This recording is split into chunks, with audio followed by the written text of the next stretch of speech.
процесс хорошо идет. Угу. Морковку всыпаем или нет вчера? Надо всыпать морковку. И лук Вот. тоже, да? Ты морковку Лук? с луком сразу, да? Я думаю, лук я не буду всыпать пока. Да.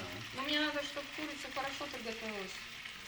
Чтобы она Поэтому подполировалась. морковочку я положу не на всю поверхность, а Ага. горкой, чтобы она только начала вариться, как бы немножко привариваться.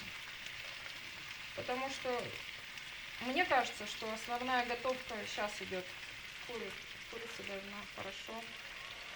А лучок мы потом положим, он будет немножко вареный. Ну, ничего страшного, он потом дойдет.